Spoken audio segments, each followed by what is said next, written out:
With the recent tragedy of George Floyd, the discussion of police brutality has been brought up once more. Despite decades of working towards equality for all people, how can we still have unjust deaths such as this one occur?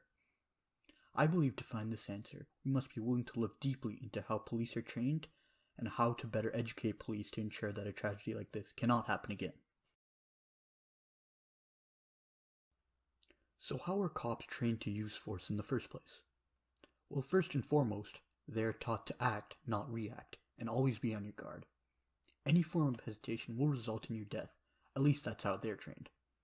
While this line of thinking makes sense when dealing with hardened criminals, that doesn't mean the same type of logic should be applied to civilians. There's a key emphasis on fighting and training with weaponry, rather than on de-escalation. According to the Police Executive Research Forum, on average, around 8 hours are spent on de-escalation, while 129 hours are spent on training with weaponry and fighting. This system promotes the use of violence, rather than on handling a situation peacefully. This type of policing being fostered is known as warrior policing.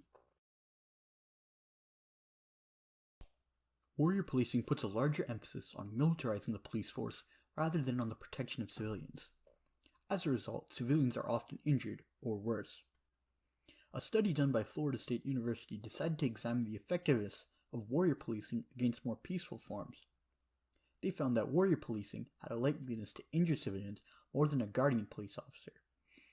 Guardian policing, also known as policing that focuses more on protecting civilians, often leads to more positive outcomes, being fewer civilian deaths.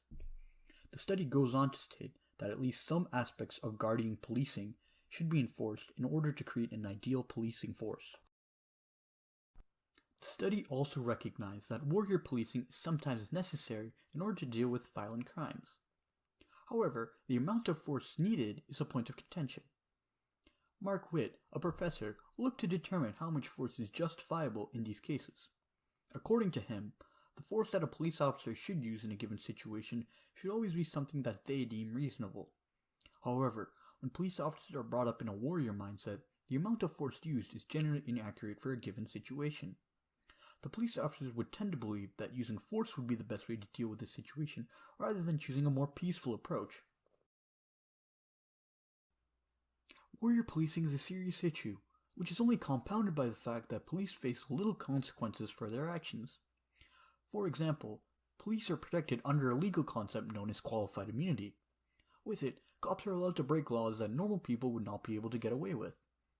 Now, to some extent, the concept behind this law makes sense. If you have to save someone's life and there's a murderer in the way, the cop should be protected by the law in order to save that person's life. However, this power is clearly being abused, as many cops who are brutalizing innocent civilians manage to get away scot-free. For example, the man who killed Floyd was recently prosecuted with third-degree murder and was sentenced to only 12 years in jail. Meanwhile, the other 3 cops who were with him were only fired. These consequences are only being enacted after the backlash from the media. Had this problem not been brought to the attention of the national stage, the crime would most likely have been thrown out, and no one would hear of the wrongdoing that happened. In the following chart, police misconduct confidentiality occurs in nearly 11 of the states. This means that whenever a cop does something immoral, such as in the case of George Floyd, it would be hidden. This is not normal since malpractice in other jobs are often recorded and kept to ensure that they won't happen again. Yet in this case, they are thrown out, leading to police brutality happening more often than we think. Clearly, there is enough evidence to suggest that the system is broken, allowing for dirty cops to thrive. Changes need to be made in order to promote better cops. Here are a few ideas I propose. For starters, the way cops are being trained needs to change. Instead of an emphasis on training for combat, the emphasis should be switched towards de-escalation and peaceful ways to end conflicts. As well as de-escalation tactics, teaching when it is and isn't appropriate to use force allows for better awareness of when violence is necessary. This would also ensure that future generations of cops would not end up repeating the same mistakes of the previous one. Along with education, accountability has to be taken by cops. Qualified immunity cannot be used as an excuse to hurt an innocent bystander. If normal laws can't apply to cops, then new laws should be created to apply strictly to them. Cops will still be protected from normal laws that normal people can't get away with, but now they would have their own set of rules to abide by. An example of this would be having restraint, not killing or harming an innocent bystander. If these laws are broken, they will face the same consequences that people like you and I face. Police misconduct must also be reported and recorded to make sure that cops are following regulation, and if not, facing proper repercussions. At the end of the day, these are just my ways of how we can stop police brutality. I'm in no way an expert on this topic, simply a curious person looking for solutions at a glaring issue.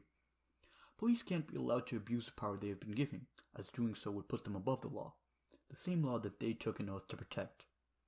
By reworking the way cops are trained and held accountable, real changes can occur, which will hopefully lead to the end of tragedies such as George Floyd's. As Martin Luther King once put it, injustice anywhere is a threat to justice everywhere. I hope you enjoyed. Thanks for watching.